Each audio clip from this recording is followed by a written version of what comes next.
وبركاته. بسم الله الرحمن الرحيم. الحمد لله رب العالمين، وبه نستعين على أمور الدنيا والدين.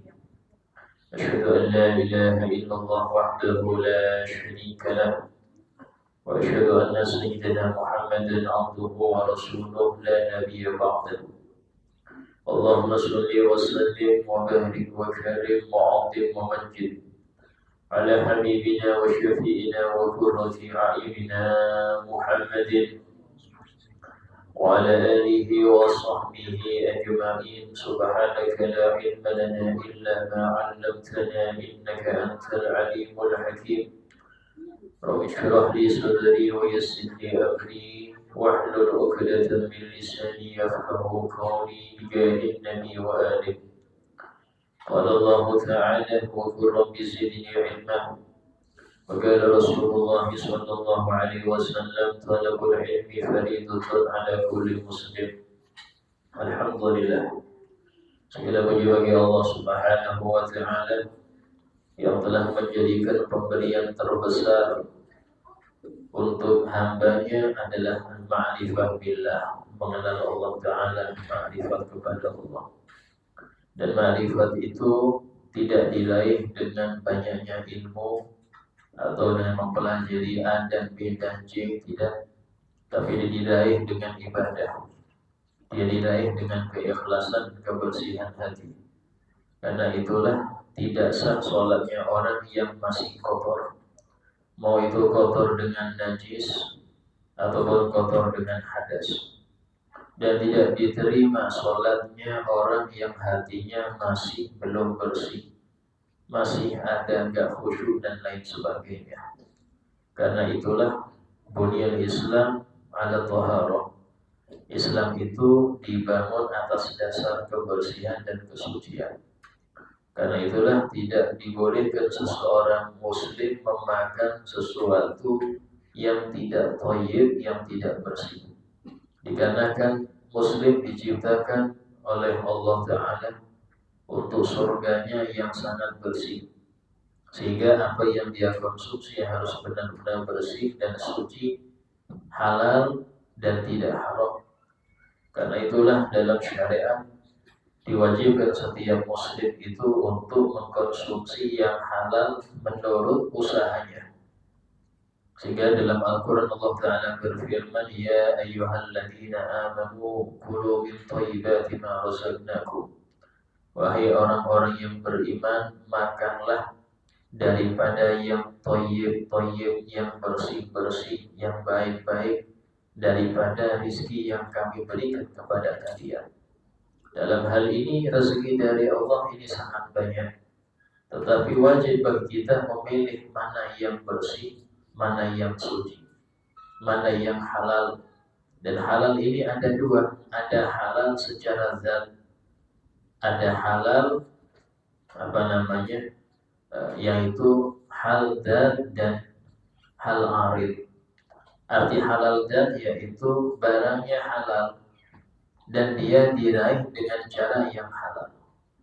Tapi kalau salah satu dari dua syarat ini gak ada, maka itu jadi haram.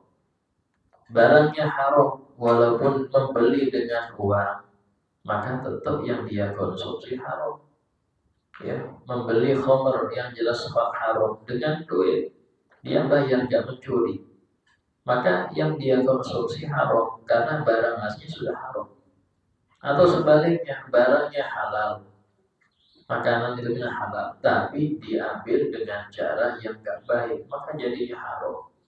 Ya, makan tempe tapi tempe hasil curi, atau mencuri makanan halal makan, tapi dengan cara mencuri, menipu, ini hukumnya jadi haram. Hingga dalam hal ini penting untuk setiap muslim memperhatikan apa yang halal untuk dia, bukan dari sisi zat saja, tapi dari sisi dengan cara apa dia meraihnya, dengan cara apa dia mendapatkannya. Karena dua perkara inilah yang menjadikan semakanan atau minuman atau pakaian itu halal dia gunakan. Dan pengaruh sesuatu yang haram sangat berat. Disebutkan dalam suatu hadis, Nabi Muhammad SAW bersabda, "Man shalla bi thawbin, man shalla fi thawbin bi 'ashri dirahima wa fiha dirhamun min haram, lam yakbalillahu salatahu ma dama yusalli fiha." Barang siapa yang dia mengerjakan sholat dengan pakaian, dengan baju yang harganya 10 dirham. Dari 10 dirham itu ada 1 dirham yang haram, 9 halal. Karena duit gak cukup, ya dia ngambil 1 dirham dari temannya pas 10 dirham. Dibeli untuk beli baju itu, dipakai beli baju. Kata Nabi, gak Allah terima sholatnya selama dia pakai baju yang dia dibeli dengan 1 dirham yang haram itu. Kata Al-Abdul Haddad, ini hanya 10% haram, 90% halal. Maka bagaimana kalau 100% haram? Dan ini kata beliau cuma pakaian. Pakaian ini kapanpun kita tobat, kita lepas. Sudah, saya mau pakai yang baju biasanya walaupun kusam, tapi dia halal. Daripada yang baru, yang bagus, cuma ini 10% haram, bisa diganti. Nah, kayak apa kalau haram itu bukan di baju, tapi di daging dan darah kita? Sudah campur dengan daging dan darah kita. Kayak apa mau menggantinya? Ini bahayanya orang yang mengkonsumsi haram. Karena itulah hati-hati, ya, jangan sampai dekat-dekat dengan apa yang diharamkan oleh Allah, terutama yang berkaitan dengan makanan dan minuman. Kenapa? Akibatnya sangat banyak. Di antaranya adalah tidak terkabul doa. Walaupun nangis-nangis keluar darah, gak dikabulkan doa. Doa orang yang makan haram tidak diterima. Kemudian ditambah lagi, dia akan mengalami kesialan yang banyak karena yang dia konsumsi gak baik tadi. Ditambah lagi, perbuatan dia akan lebih mengarah kepada amal-amal ahli neraka. Karena haram itu muaranya ke neraka. Sehingga kalau ada haram di perut, maka tangan, kaki, mulut, mata itu mengarah kepada apa yang diharamkan oleh Allah. Sulit untuk dia ngering, sulit. Karena tadi yang dia konsumsi sesuatu yang tidak halal. Karena itulah penting memperhatikan makanan yang halal. Dan kemarin telah kita bahas bahwasanya sesuatu yang disembelih dengan sembelihan syar'i maka hukumnya halal dikonsumsi. Tapi kalau tidak disembelih dengan sembelihan syar'i maka tidak halal untuk dikonsumsi. Sehingga dalam hal ini kemarin telah kita bahas bahwasanya yang dimaksud dengan sembelihan syar'i itu yang memenuhi 4 syarat atau 4 kriteria. Yang pertama adalah hewannya halal. Ini harus kita kenali dulu. Hewan yang kita mau sembelih, mau konsumsi ini halal apa enggak. Yang kedua adalah orang yang nyembelih. Nanti kita jelaskan harus muslim. Harus muslim. Kalau masih remeng-remeng, nggak tahu, maka dilihat itu daerah dominan muslim apa dominan kafir. Kalau dominan muslim, maka Anda tidak perlu untuk terlalu teliti yang nyembelih siapa, karena sudah insya Allah itu sembelihan muslim. Tapi kalau di negara atau daerah yang mayoritas non muslim, maka haram kita untuk membeli ayam potong, daging di situ. Silahkan beli hewan hidup, tapi Anda sembelih sendiri, atau Anda nyuruh orang yang sudah muslim untuk nyembelihnya, itu tidak masalah. Ya. Terus yang ketiga, syarat yang ketiga, ya, yaitu apa? Alat yang dibuat sembelih, alat yang dipakai nyembelih harus lancip. Harus lancip. bukan gigi atau kuku atau tulang. Jadi lancip ini terserah mau besi, mau kayu, ya, mau apapun itu. Yang penting bukan tiga ini, bukan tulang, bukan gigi, bukan kuku. Kalau tiga ini tetap tidak halal. Ya, bikin senjata dari kuku ya. Selain tiga ini silahkan pakai. Ya, yang penting lancip atau tak tajam. Karena itulah membunuh hewan dengan mukul pakai balok mati, bangkai. Termasuk hewan yang tertabrak kendaraan atau mobil, bangkai. Ya, atau dia jatuh ke jurang, mungkin ketatap tanah atau apa, mati, bangkai. Termasuk yang di pakai ketapel batu, ya, batu itu tumpul kena kepalanya, mati, bangkai, artinya enggak halal. Termasuk senapan angin, peluru gotri, itu enggak lancip, dia tumpul, maka bangkai.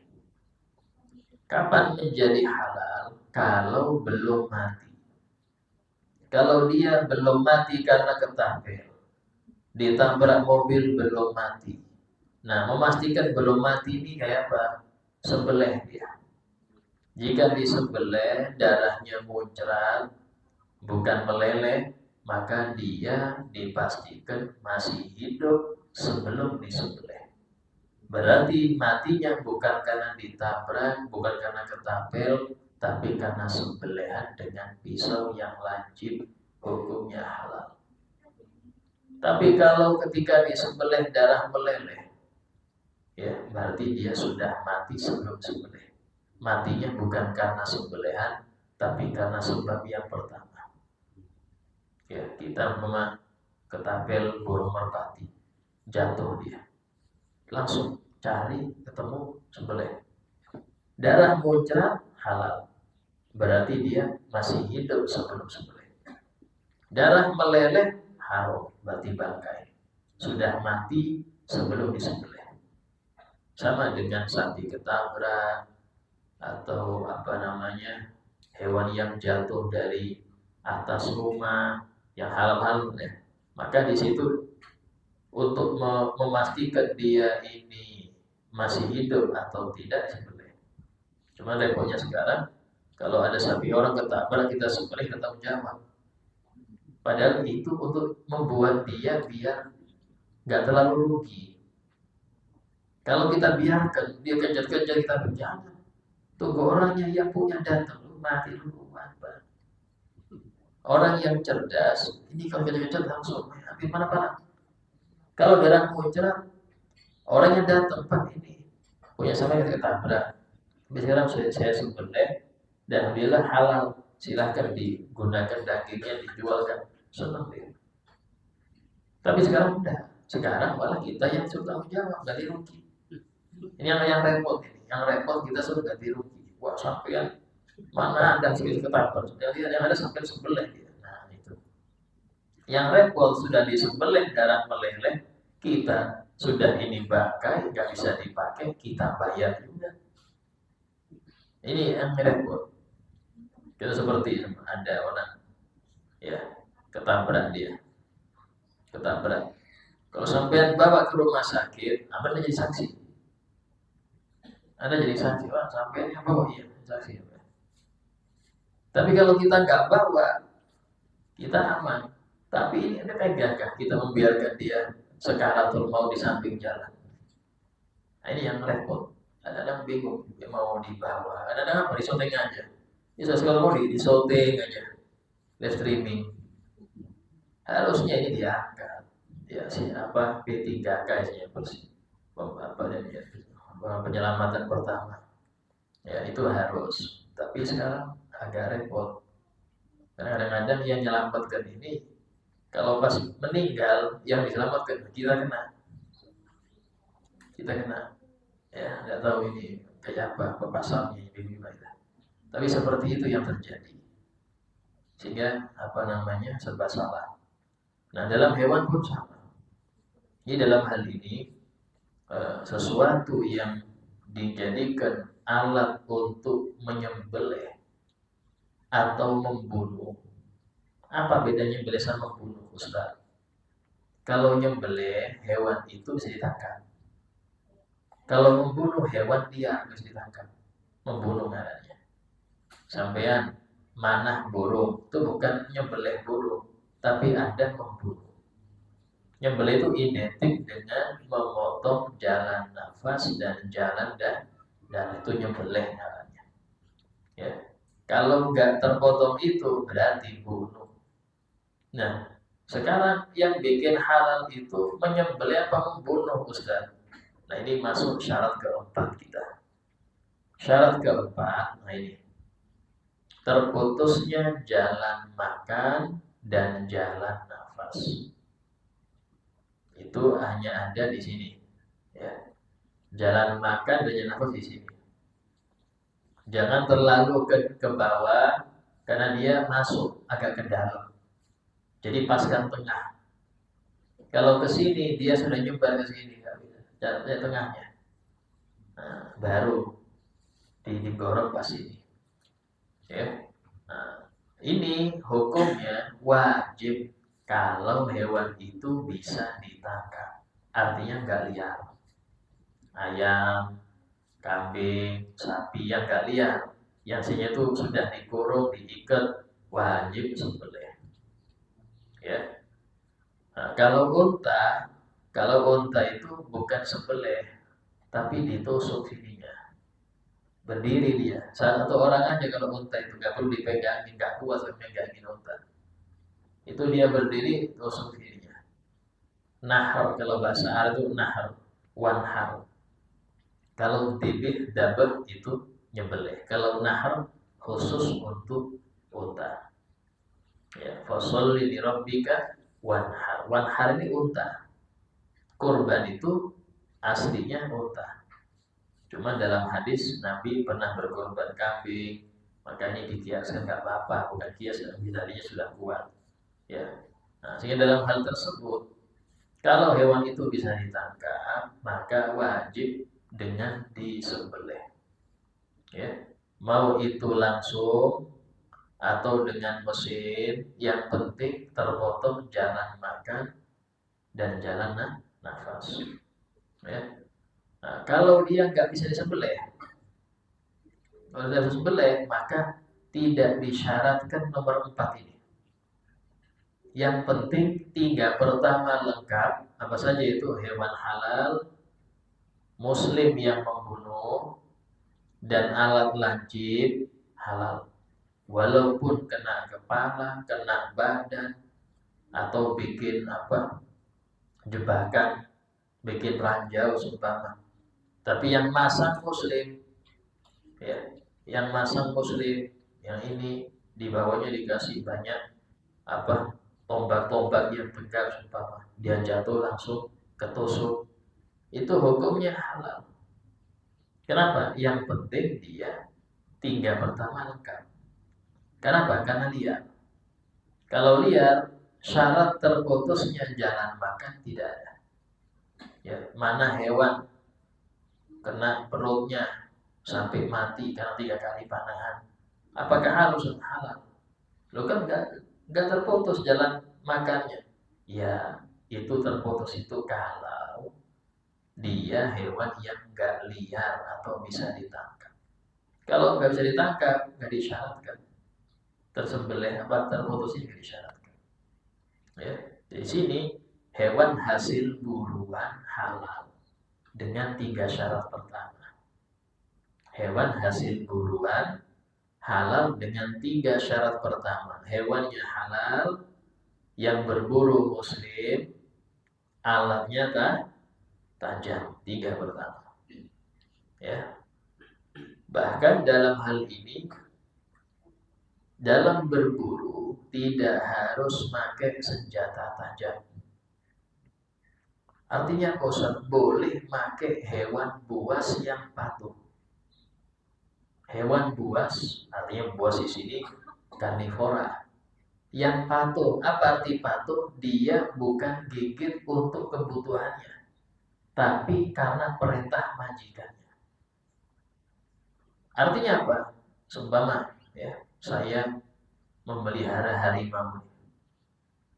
Jadi saya latih, dia mulai kecil saya latih.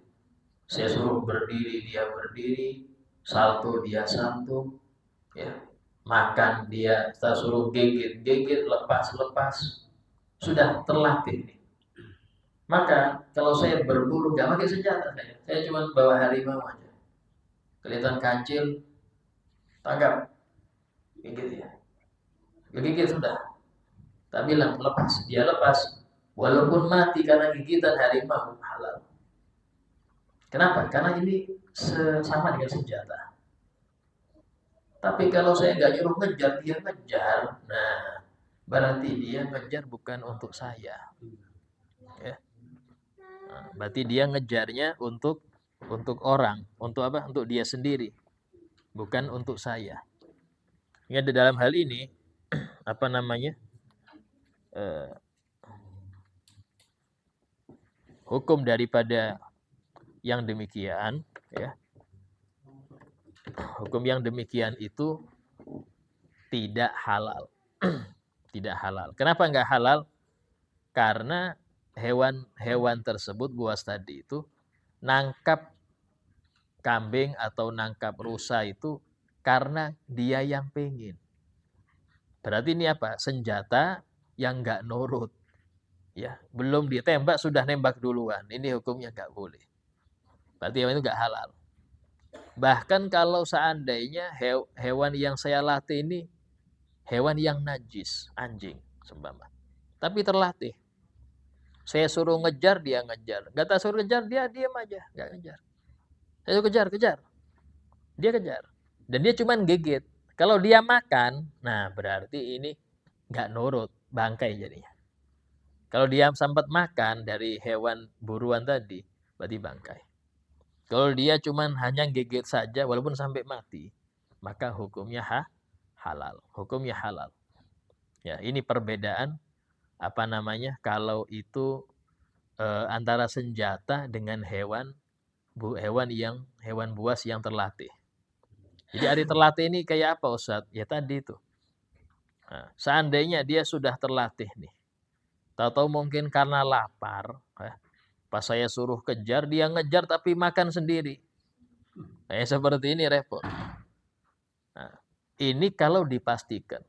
Pernah suatu kali Imam Ahmad bin Hambal radhiyallahu an itu ditanyai oleh salah seorang muridnya, wahai Syekh, saya ini pernah berburu, ya, membawa apa namanya hewan buas. Setelah itu saya melihat hewan buruan, saya suruh kejar dia. Tapi hewan itu akhirnya, ya, samping hewan saya itu ada hewan lain lagi. Hewan buas lain lagi. Dan dia sudah mati. Hewan ini yang buruan anggap kancil. Itu sudah mati.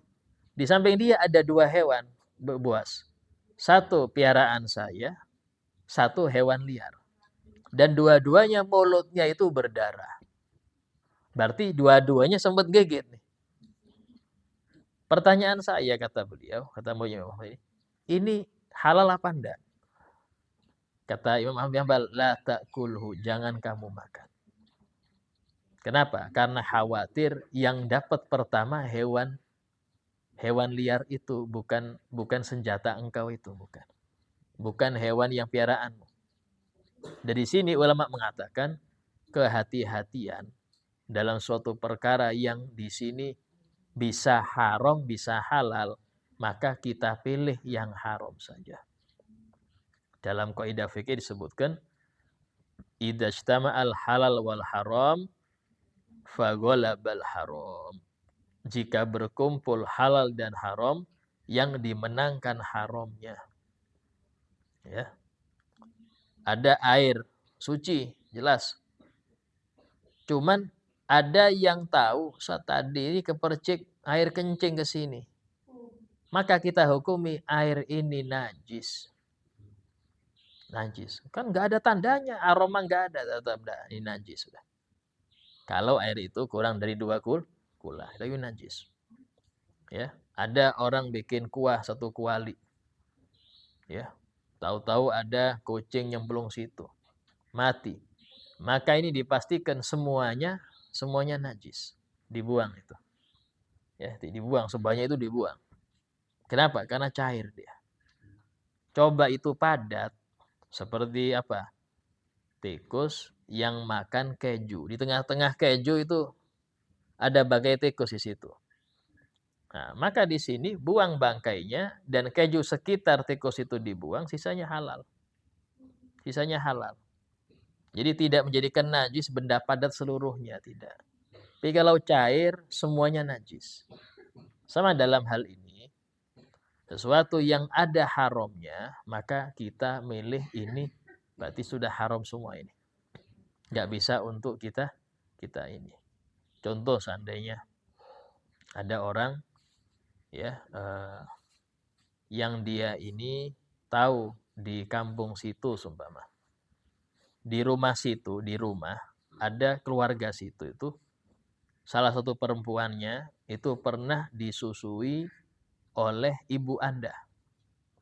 Berarti sama Anda saudara susu. Cuman nggak tahu ibu saya sudah lupa namanya siapa. Maka haram Anda menikah dengan perempuan siapapun di rumah itu. Kenapa? Karena nggak ketahuan. Ini yang mahram yang mana. Ya, jadi kalau ini keluarga situ dulu pernah ada perempuan yang mungkin seumuran engkau atau mungkin di bawah engkau umurnya yang pernah disusui oleh ibu Anda. Maka di sini dia saudara mahram. Nggak ketahuan namanya siapa, maka semua satu keluarga nggak boleh Anda nikahin. Juga nggak boleh Anda salaman dengan semua keluarga. Karena nggak jelas siapa. Betul. Nah, beda kalau seandainya apa namanya orangnya ini banyak. Contoh, Ustaz ini pernah saya punya saudara sesusu di mana di Padang Pengrapat. Cuman nggak tahu siapa. Rapat-rapat perempuannya banyak, ya ratusan. Maka di sini boleh Anda menikahi perempuan siapapun di Padang Pengrapat. Bahkan kalau seumpama nikah cerai gantian. Tapi sisakan 1 jangan dinikahi. Bisa jadi 1 itu yang mahram. Walaupun tidak kenal, tidak ngerti yang mana. Nah, ini hukum bagaimana seseorang itu berhati-hati kalau sudah ada sesuatu yang haramnya. Ya. Contoh pekerjaan atau penghasilan sumpama. Ya, saya kerja sama seorang bos nih. Bos ini saya ini punya toko, punya ini ya. Tapi dia juga bandar judi. Nah, ini repot sudah. Kalau seperti itu nggak usah sudah Anda kerja sama dia. Khawatir yang Anda dapat dari hasil judinya itu. Walaupun dia itu, dia punya toko kok. Bisa jadi tokonya modalnya dari judi situ juga. Seperti ini, kehati-hatian penting. Ya. Nah, kemudian setelah kita membahas tentang hewan-hewan tadi, syarat-syarat hewan yang halal atau sembelihan yang syar'i, itu adalah kalau dia tidak disembelih secara syar'i maka dia bangkai. Ya. Itu pengertian pertama arti bangkai. Bangkai itu adalah hewan mati yang tidak disembelih secara syar'i. Kalau hewan itu haram dimakan, sudah, berarti Anda nggak perlu lihat lagi syarat 2, 3, 4, nggak perlu. Ustaz ini tapi yang bunuh kucing muslim. Loh, walaupun yang bunuh muslim, tetap bangkai. Karena syarat pertama sudah nggak lengkap. Apa? Dia bukan hewan halal. Ya, jadi sudah dipastikan hewan-hewan yang nggak halal kalau mati pasti bangkai sudah. Ya, nah, cuman dalam hal ini ada pengertian bangkai selain itu. Apa itu? Kata Nabi, ma'ubina min hayyin fahuwa mayyit. Apapun yang terpisah dari makhluk hidup, daripada organnya. Bagian dari makhluk hidup yang terpisah darinya, maka hukumnya seperti bangkainya, kata Nabi. Nabi ini Masya Allah, ucapan beliau itu simple tapi maknanya luas. Ngasih rumus saja Nabi itu. Ini rumus ini. Apapun yang terpisah dari makhluk hidup, hukumnya seperti bangkainya. Artinya apa? Sirip hiu. Hiunya hidup, siripnya Anda ambil. Suci apa najis? Hah? Suci, karena ikan bangkainya suci. Ikan bangkainya suci. Sehingga dalam hal ini sirip hiu, hiunya hidup, suci. Ya. Gigi manusia. Ya. Anda mungkin karena gigi pertama tanggal disimpan jadi kalung. Giginya jadi kalung. Ini giginya suci apa najis? Kenapa? Manusia halal, bagi manusia halal. Karena manusia suci, walaupun haram dimakan ya. Ya jadi Sumanto nanti repot lagi. Ini hukumnya apa? Suci, karena manusia suci. Ya. Jadi bagian hewan yang terputus dari dia, makhluk hidup ya.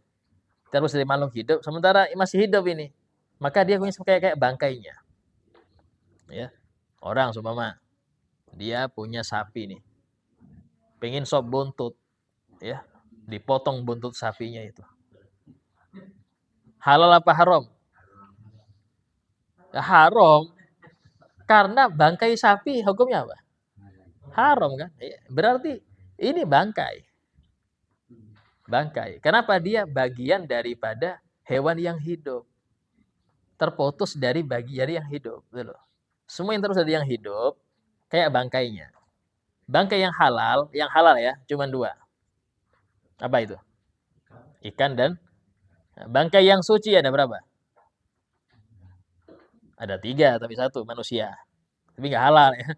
Nggak halal. Kalau suci 3. Ikan, belalang, manusia. Kalau yang halal 2. Ikan, belalang. Nah, itu harus dihafal, ini rumus tuh. Nah, cuman ada pengecualian. Pengecualian. Apa pengecualian dalam Al-Qur'an? Wa min aswafiha wa ubariha wa asy'ariha. Di antara yang sesuatu yang putus dari makhluk hidup tapi dia suci itu adalah bulu dan rambut. Kain wol itu diambil dari bulu domba. Dombanya hidup, diambil bulunya. Itu suci itu. Jadi Anda pakai kain wol yang asli, pakai sholat tidak batal karena dia suci. Ya.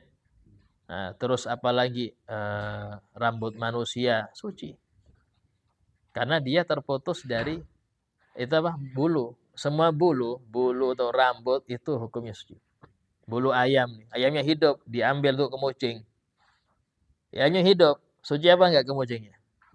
Suci, karena bulu. Nah, perbedaannya kalau bulu yang hewan haram dikonsumsi, hukumnya najis. Jadi kalau bulu itu bagi 2. Dari makhluk apa terputusnya? Kalau dari hewan yang haram dimakan, hukumnya najis. Bulu kucing, ini yang sering melihara kucing nih, hati-hati. Ya, kadang-kadang bulu kucing ini ada di baju, di sarung, di sofa, ya, di sajadah, hukumnya najis. Karena kucing haram dimakan. Jadi bulu hewan yang haram dimakan, kalau lepas dari hewan itu hukumnya najis. Ya. Bulu anjing apalagi mughalladhah. Ya, bulu serigala, bulu harimau. Loh Ustaz, saya membeli jaket harimau Ustaz. Katanya asli. Boleh nggak saya pakai sholat? Kalau kulitnya bisa disucikan. Tapi kalau bulunya nggak bisa. Tapi rata-rata bulu yang dijadikan jaket itu bulu palsu semua. Karena kalau itu asli pasti rontok. Ketika disamak pasti rontok. Yang tersisa itu bulu palsu buatan. Sehingga kalau itu bulu palsu ya suci. Karena bukan asli. Ya. Nah, tapi kalau bulu hewan yang halal dimakan, kambing, sapi, ya, kerbau, ada bulunya kerbau tuh. Ada ya, ada. Apa namanya, ayam, burung, nah itu semua hukumnya kalau terpisah dari hewannya suci. Ya, itu hukum bulu. Kecuali, ini ada pengecualian, kalau kucing sedikit dimaafkan. Nabi pernah dalam suatu hadis, su'ilan Nabi SAW anil hir. Nabi pernah ditanya tentang masalah kucing. Ya, apa kucing ini? Termasuk hewan yang akrab dengan manusia. Bahkan ada sahabat yang senang melihara kucing. Siapa itu? Abu Hurairah. Paling senang melihara kucing. Sehingga tanya, ini kayak apa ini? Kata Nabi, innaha laysat binajisah. Kucing itu bukan hewan najis. Artinya apa? Kalau bulunya 1-2 nempel, ya enggak apa-apa. Tapi kalau banyak sampai kelihatan di sajadah, ini nggak bisa dipakai, Pak. Wajib Anda bersihkan, wajib. Ya. Nah, itu dalam masalah bulu kucing. Beda dengan bulu apa? Sayap. Contoh, maaf, sayap laron. Sayap laron itu bukan bulu, sehingga dia najis. Dia tangan. Sayapnya tangan ya. Ini sering kalau musim hujan apalagi hari-hari ini kan. Itu sering kita lihat laron itu banyak berterbangan bulunya itu. Di musola, di masjid. Itu kalau kena sarung kita waktu sholat atau pakai baju atau tangan kita, itu batal sholat. Kenapa batal? Karena dia bangkai. Bukan bulu, Ustaz, bukan bulu. Walaupun kalau kita bilang bulu pun, laron ini hewan yang haram dimakan. Berarti apa? Tetap yang terpisah dari dia, walaupun itu bulu, tetap najis.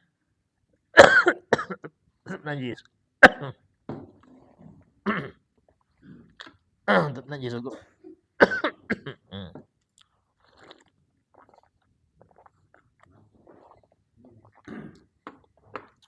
Jadi dalam hal ini harus kita ketahui itu, ya. Cuman dalam hal tersebut termasuk yang dimakfu ya, termasuk yang dimakfu. Kalau ada najis yang nggak bisa kita hindari, najis yang nggak bisa kita hindari. Contoh bulu bulu laron. Bulu laron ini kalau kena angin terbang. Kita sudah menghindar, tahu-tahu ada aja di kaki kita. Ini kata ulama dimakfu.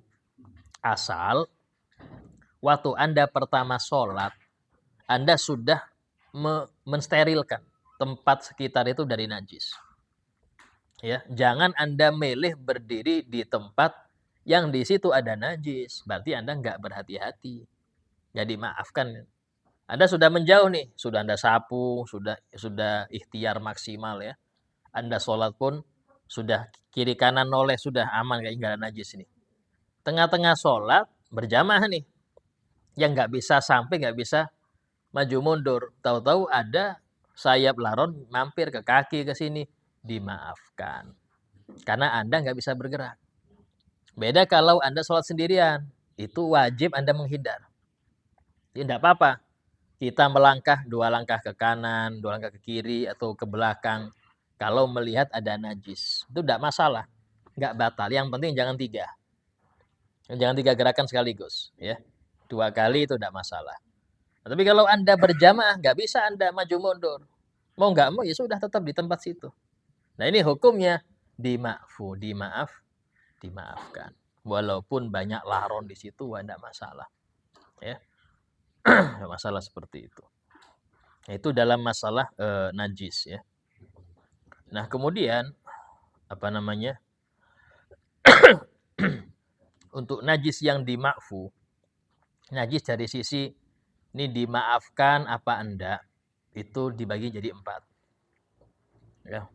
Nyimpan tulis tidak bisa juga kita nulis ya. Nggak kelihatan juga. Jadi najis itu dari sisi dimakfu apa enggak ada 4 macam. Yang pertama, najis yang dimaafkan. Dimaafkan baik itu di air, atau di badan, atau di pakaian, atau di tempat. Ini dimakfu. Apa itu? Najis yang nggak bisa kelihatan oleh mata. Kayak apa bisa dimaafkan? Soal ngelihatannya enggak. Tapi dipastikan ada najis. Contoh. sampean waktu lihat ada lalat hinggap ke kotoran. Hinggap, Anda sudah tahu ini lalat hinggap nih. Artinya di kakinya itu ada kotorannya. Terus hinggap ke baju Anda. Apakah jadi najis? Tidak. Karena saking kecilnya tidak kelihatan. Walaupun Anda yakin ini najis, betul. Kakinya nempel tadi ke najis itu, nempel. Tapi nggak ada masalah. Walaupun di air kah, di pakaian tuh aman hukumnya. Ya. Yang kedua, najis yang dimaafkan di baju dan badan. Tapi air enggak. Kalau di air enggak dimaafkan. Tapi kalau di baju badan dimaafkan. Apa itu? Darah dan nanah. Sedikit. Darah sedikit, nanah sedikit. Ya, sedikit. Sekiranya sedikit itu tidak lebih banyak dari uang koin. Enggak lebih besar dari uang koin. Ya, selama itu masih tetes, 2 tetes, dimaafkan. Tapi kalau di air enggak. Ada ember, kemasukan darah, sudah najis itu. Walaupun enggak kelihatan bendanya sudah membaur, buang sudah. Itu najis sudah. Jadi kalau di badan pakaian dimaafkan. Ya. Yang ketiga, najis yang dimaafkan di air. Tapi badan pakaian enggak dimaafkan. Apa itu? Bangkai hewan kecil. Semut, serangga-serangga itu bangkainya. Itu kalau di badan pakaian nggak dimaafkan. Anda selesai sholat, nemu di kantong bangkai semut, ngulang sholatnya. Nggak dimaafkan. Nemu di sarung, ada bangkai lalat, ulang sholatnya. Paling besar hewan kecil itu cicak. Kenapa dibilang kecil, Ustadz? Jadi definisinya itu hewan yang kalau kita potong organnya hidup-hidup itu nggak ngalir darahnya. Nggak ngalir. Ya, mulai semut, lalat, ya, kumbang, semua itu kalau kita potong nggak ngalir darah, ya, cicak juga sama. Maka di situ bangkainya hewan-hewan ini kalau di air dimaafkan, dimakfu. Dia najis tetap, tapi dimaafkan. Artinya tidak dihukumi najis, tidak. Ya, nah, contoh di gelas ada lalat 2 ekor, 3 ekor mati, buang lalatnya, minum airnya. Yang penting dengan syarat satu, bukan perbuatan kita. Kalau kita yang nyemplungkan di situ semutnya, ya najis. Najis. Ini bukan perbuatan kita. Yang kedua, airnya nggak berubah. Ya, kadang-kadang saking banyaknya semutnya, yang awal bikin teh jadi kopi. Yang seperti ini ya najis sudah. Ya, jangan diminum itu. Lain rasanya sudah itu. Kecut-kecut gitu rasanya akhirnya. Buang. Ya, jadi 2 syaratnya kalau air terkena bangkai hewan yang kecil. Itu hukumnya najis tapi dimaafkan. Ya, dimaafkan. Yang keempat, yaitu hewan yang enggak dimaafkan. Najis yang enggak dimaafkan. Mau itu di air atau di badan pakaian enggak dimaafkan. Apa itu? Semua najis selain yang tadi. Ya, kencing sedikit aja sudah enggak dimaafkan itu. Itulah kata Nabi, kebanyakan siksaan ahli kubur karena meremehkan kencing. Kencing di tempat yang kasar itu bisa mercik. Percikannya kena sarung, nggak sah sholat sampean. Ini kalau kencing itu, ya cari lubang tempat masuknya air. Jangan Anda di keramik. Apalagi berdiri. Kalau kencing berdiri pas muncrat itu. Saya dalam hal ini cari atau di lubang WC kah. Sekiranya tidak sampai kemana-mana. Kalau nggak demikian, muncrat dia ke sarung ke sini, batal, sholat nggak sah. Ya, karena nggak dimaafkan walaupun nggak ada nggak ada cirinya. Tapi jelas tadi ada kecipratan, sudah bisa dipakai. Ya, nah, semua najis selain yang tadi itu tidak dimaafkan. Ya. Sebagai paripurna majelis, kita ada mau bertanya, silakan tanyakan. Oh ya. Waalaikumsalam.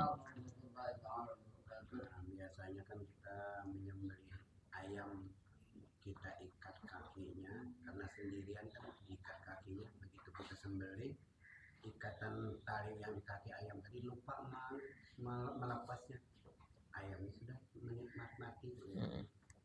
Nah, itu sah saja, cuman makruh. Karena termasuk bentuk tidak berbuat ihsan dalam nyembelih. Nah, termasuk berbuat ihsan, berbuat baik dalam nyembelih itu kita lepaskan. Makanya ayam itu kadang bisa sembelih itu jingkrak-jingkrak itu untuk dia bagus. Berarti dia sudah berbuat baik, tidak kita ikat, tidak. Ya. Nah, cuman tetap halal. Artinya hewan itu sebenarnya halal, bisa dimakan, bisa. Pertanyaan lain?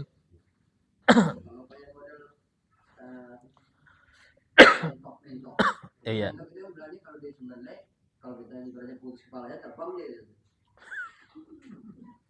Yang terbang apa itu? Oh, dikasih kurungan aja. Kasih kurungan ayam yang bulat itu loh. Iya. Karena mungkin tadi ya itu usaha dia untuk biar cepat keluar darah, bisa terbang segini. Taruh kurungan lagi, sebelah taruh kurungan lagi. Jadi tidak masalah. Ya, itu. Iya. Tanduk rusa, kalau dia putus, rusanya masih hidup, hukumnya bangkai. Tidak bisa. Ya, hukumnya bangkai. Kecuali rusanya disembelih, maka tanduknya suci.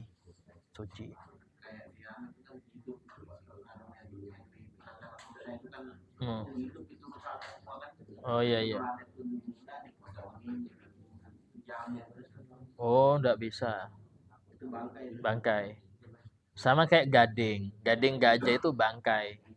Karena gajah sendiri enggak halal dimakan.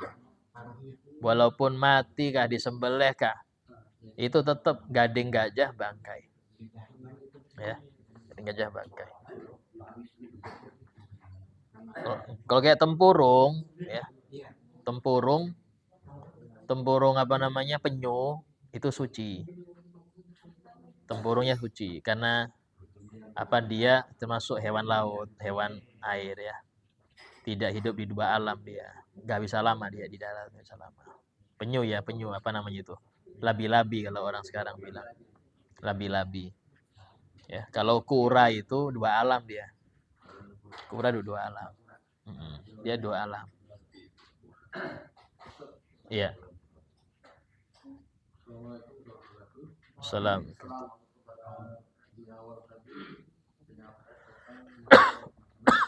Iya.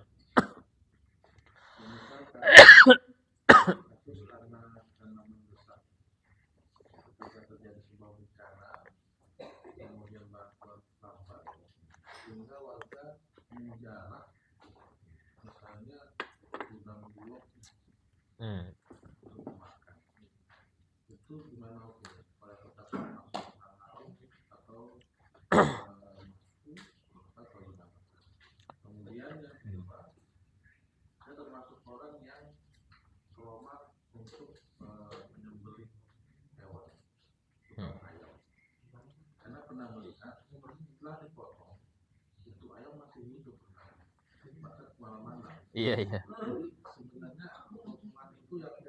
Dia sudah memotong di yang sebut ini jalan makan dan jalan bakar yang mana gitu kan? Apakah kudus? Cuma yang mana? Karena setelah jalan yang keluar dia masih hidup. Iya. Yang pertama, jika yang dijarah itu milik pribadi, hukumnya tetap haram dan wajib untuk minta halal pada yang punya. Ya, jarah tokoh orang itu wajib membayar. Kan darurat Ustadz, enggak ada darurat. Darurat itu kalau memang daun pun nggak bisa dimakan. Kalau masih bisa memakan dedaunan ini bukan darurat. Ya. Dan bahkan kata ulama, bangkai, kalau kita bilang nih, makan bangkai atau barang milik orang, milih bangkai. Karena bangkai sudah dihalalkan bagi yang darurat. Barang milik orang, nggak ada yang mengatakan halal karena darurat. Artinya apa? Tetap wajib dibayar, dan kalau nggak bayar dituntut di akhirat. Gitu loh. Kecuali orang tadi itu memberikan dengan ikhlas. Gitu loh. Nah, kalau itu milik negara, milik rakyat lah istilahnya ya. Nah, maka itu ada yang mengatakan tidak masalah. Karena bisa jadi kesalahan dalam lambat mendistribusikan. Ya, ini sudah kelaparan banyak, sih dulu belum ada izin dari pusat. Ya, udah kayak model kelaparan seminggu, 2 minggu nggak makan, nunggu izin kayak apa. Dan seperti ini harus dibuka. Karena itu milik rakyat juga, gitu loh. Jadi jangan ada alasan belum surat menyurat belum beres, nggak boleh seperti itu.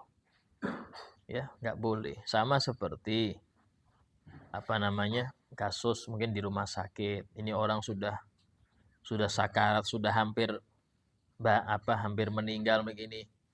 Ini nggak bisa dioperasi dulu, nunggu tanda tangan. Oh, ini repot juga. Atau ada orang mau masuk Islam, suruh tanda tangan RT, RW, loh keburu meninggal masuk neraka selamanya, saya tanggung jawab. Ya, kalau ada orang mau Islam langsung syahadatkan. Jangan nunggu ustadz, ya, jangan nunggu kiai, jangan. Anda bisa syahadat, bisa syahadatkan sendiri. Kalau sudah syahadat masuk Islam, halas.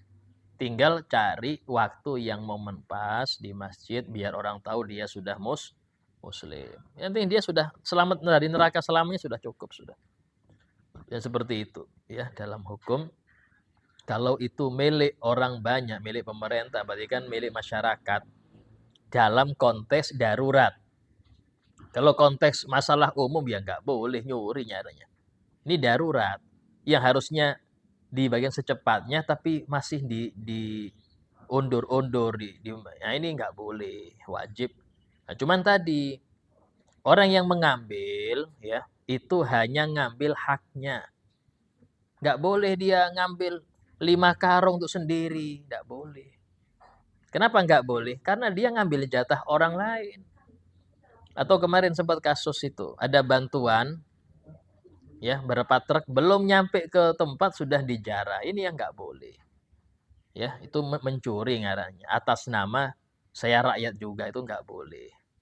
Ya, sehingga dia harus kalau mau ngambil dia darurat, dia ini darurat dan juga ngambil sebatas hak dia. Dia nggak boleh ngambil melebihi batas dia karena dia darurat, kan ini milik orang banyak, nggak bisa dia seperti itu. Ya. Jadi atas nama rakyat pun nggak bisa dia ngambil lebih dari kebutuhannya. Itu di dalam masalah apa namanya ngambil tadi, menjarah tadi ya. Nah kemudian yang kedua, hewan yang sudah disembelih artinya sudah dipastikan terputus jalan nafas dan jalan makannya, itu sudah terputus. Tapi belum mati, biarkan nanti mati sendiri. Ya, biarkan itu ada waktunya aja, itu nunggu waktu aja. Sianya itu Israelnya belum nyabut. Banyak terjadi. Makanya kalau dalam ilmu tauhid, orang itu mati karena ajal, bukan karena nggak berdetak jantung atau karena nggak nafas, bukan. Karena ajalnya. Karena itulah kadang-kadang ada peristiwa orang mati suri. Ya, mati suri. Sudah mati terus hidup lagi, Ustaz. Ini belum mati. Ajalnya belum datang. Ajalnya belum datang. Ya, dan itu sering terjadi memang. Sering terjadi. Ya, di kampung saya itu ada orang ya, di belakang rumah itu kan ada makamnya Habib Muhammad bin Ja'far Al-Haddad. Ya, wali besar di situ. Di makamnya para habaib. Situ yang enggak Habib cuma 2, Guru Syarwani Abdan sama Yai Abdul Rahim pendiri Pondok Salafiyah. Itu kuburan pribadi itu habaib. Ini ada di kampung situ, ada orang ya, tahu-tahu nggak ada nafas sudah, hukum meninggal sudah, jam 1, jam 12, jam 1. Ramai orang sudah, sudah telepon ambulan, telepon ini, sudah diperiksa nggak ada, sudah bersiapkan. Istilahnya itu apa, mau dilepaskan pakaiannya, mau dimandikan. Oh, subhanallah, dalam keadaan dia rebah, tahu-tahu bangun. Ada apa nih orang rame-rame? Kaget semua. Kira ya, dikit sampai sudah meninggal ini, sudah ada nih. Enggak, saya tadi hadir maulid di belakang. Diundang acara maulidan. Pas mahal qiyam, kok ada yang nggak enak, balik lagi katanya. Rame. Nah, seperti ini hal yang wajar, ya seperti itu, ya. Artinya itu ada kalanya orang demikian. Bahkan kakeknya Habib Abdul Qadir bin Ahmad As-Segaf Wali Kutub, Habib Ahmad bin Abdurrahman. Habib Abdurrahman ini, kakeknya Habib Abdul Qadir itu pernah ya tahiyat akhir sholat subuh, ya nggak salam-salam 40 hari. 40 hari nggak salam-salam. Akhirnya yang abah beliau yang belakangnya salam dulu daripada sudah terbit matahari. Salam duluan. Ini ditunggu 40 hari nggak salam-salam. Salam, assalamualaikum. Lupa sampai ya. Dia bertanya, sudah duha gak ini? Bukan duha lagi, 40 hari sudah. Langsung beliau kodok. Kenapa? Diajak keliling katanya. Lalu keliling kemana? 40 hari. Ya, seperti ini, hilang roh dari badan tidak harus mati. Ya, karena mati itu dengan ajal. Berapa banyak orang yang minum baygon, minum ini, nggak mati-mati. Minum sirup meninggal. Oh ya, Masya Allah. Minum sirup meninggal. Minum macam-macam nggak? Bunuh diri banyak yang mati-mati. Menunjukkan apa? Mati karena ajal. Dan hewan itu yang nyabut sama Israel juga. Jadi jangan dikira kita mukul nyamuk, ini saya yang mematikan. Bukan. Yang mematikan Israel. Israel semua yang mencabut. Semut yang Anda injek sampai ratusan yang mati, itu Israel semua yang nyabut. Jadi pencabut nyawa itu bukan hanya untuk manusia, jinnya, setannya. Itu semua Israel yang nyabut. Jadi dalam hal ini yang penting kita sudah melaksanakan syariatnya. Urusan dia, ayam ini masih keliling, biarkan aja. Nanti kalau dia mati, itu sudah nggak perlu lagi disembelih, sudah cukup halal. Halal dia sudah, karena sudah disembelih. Gitu. Nah, beda dengan hewan, ini sudah saya asah depan dia kaget jantungan mati. Apakah halal? Ya, enggak. Hukumnya bangkai karena matinya jantungan. Kan termasuk yang nggak boleh. Nggak boleh di sini bukan haram. Apa itu? Nyembelih kambing depan kawalnya. No, lihat kamu habis gini. Ini nomor 7 nih, kamu nomor 8. Tuh udah kejut-kejut nih. Ini bikin nggak boleh. Kenapa? Stres. Ya, subhanallah ya, hewan itu tingkat stresnya tinggi ketika dia matinya dipukul, dicekik, itu stresnya tinggi. Tapi kalau disembelih, enggak. Dan dagingnya terpengaruh dengan stres. Daging yang disembelih dengan cara syar'i itu bakterinya sedikit. Karena hewannya dalam keadaan tenang. Apalagi dibacain. Saya pernah baca artikel di Malaysia. Ada itu rumah makan. Ya, steak bistik. Itu mahalnya sampai sekian ratus ringgit. Satu potongnya. Loh, apa? Keistimewaan bumbunya juga sama. Oh, enggak, Pak. Ini sapinya sebelum disembelih, sebelum disembelih dibacai Quran, dipijut. Dibacai Quran. Sampai dia tenang betul, baru disembelihnya dengan cara yang benar-benar syar'i. Itu pengaruh ke dagingnya. Dagingnya jadi lebih sehat. Orang yang makannya itu istilahnya punya pengaruh lain. Karena itulah kebanyakan orang-orang baik itu sengaja nyimpen daging kurban itu lama. Bukan yang daging di pasar-pasar ya. Saya nggak mengatakan yang di pasar itu nggak halal, halal itu. Cuman korban ini diwiritin dulu. Allahu Akbar, Allahu Akbar, Allahu Akbar. Diwiritin dulu. Yang nyembelih juga doanya banyak betul. Karena korban. Kemudian ditambah lagi, disaksikan orang banyak. Ya, yang motong-motong pun muslim semua, orang-orang yang ahli taat. Ya, jarang yang nggak sholat begitu motong. Yang biar masjid ini. Ini adalah sebagian orang soleh itu mengistimewakan hewan daging kurban itu. Beda dengan yang dapat di pasar, ini beda. Karena tadi pengaruh dikirnya itu ada. Itu yang mahal di situ. Ya maaf, nggak semua penyembelih hewan itu dikir dulu. Kadang-kadang mungkin nggak sholat juga dia. Yang penting tugas saya nyembelih aja. Nah, beda dengan yang diwiritin, beda.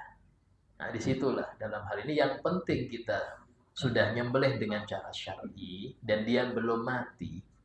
Tapi nanti mati setelah beberapa hari kan halal hukumnya. Karena kita sudah syariatnya sudah beres. Nah, seperti itu ya. Insya Allah baik kita sampaikan semoga oh silakan. Assalamualaikum warahmatullahi wabarakatuh. Assalamualaikum. Kadang-kadang kalau setelah wudhu itu kadang-kadang ragu, kadang-kadang harus jadi ada menetes untuk menghilangkan rasa ragu itu gimana? Yang pertama, yang kedua, yang habis menetes tadi kan basah, terus besoknya kalau sudah kering itu apa masih ada najis apa hilang? Oh iya. Jadi untuk memastikan, untuk biar kita nggak ragu lagi, diintip, dilihat keluar apa enggak. Kalau nggak keluar berarti was-was. Artinya itu cuma was-was perasaan. Ya, itu berarti langsung aja sampai sholat nggak apa-apa. Tapi kalau ada, ya berarti wajib istinja lagi, ganti celana lagi, kemudian wudhu lagi. Dan itu jadi patokan, berarti kalau seperti ini lagi, najis itu. Patokan. Nah, itu bisa jadi patokan. Tapi kalau seumpama nggak keluar, berarti yang kedepannya, kalau seperti itu lagi, berarti cuma perasaan aja. Nggak sampai keluar. Nah, najis yang sudah dipastikan netes, tapi kering dengan sendirinya, tetap najis. Karena najis itu jadi suci kalau dihilangkan pakai air suci mensucikan. Kalau nggak pakai air, walaupun hilang, maka tetap najis tapi hukmiyah. Ya, secara hukum najis, tapi barangnya nggak ada. Secara hukum najis. Ya. فاتحة إلى أن الله في الذنوب والصيوب والشنكروب في الأحوال والأقوال والأفعال بحكم سيدنا محمد صلى الله عليه وسلم. الفاتحة. بسم الله الرحمن الرحيم. الحمد لله رب العالمين الرحمن الرحيم مالك الدين إياك نعبد وإياك نستعين صراط الذين أنعمت عليهم. بسم الله الرحمن الرحيم الحمد لله رب العالمين اللهم صل وسلم على سيدنا محمد وعلى آله وصحبه أجمعين. ربنا انفعنا بما علمتنا رب علمنا الذي ينفعنا رب فقهنا وفقه أهلنا وقراباتنا في ديننا رب وفقنا وفقهم لما ترتضي قولا وفعلا كرما وارزق الكل حلالا دائما وأخي الأنقياء لما نهضى بالخير نفى كل شر ربنا واصلح لنا كل شؤون وأخيرا بالرضا منك العيون وقضي عنا ربنا كل الديون قبل أن تأتينا رسل المنون ربنا آتنا في الدنيا حسنة وفي الآخرة حسنة وقنا عذاب النار وصلى الله على سيدنا محمد وعلى آله وصحبه وسلم والحمد لله رب العالمين. السلام عليكم ورحمة الله وبركاته.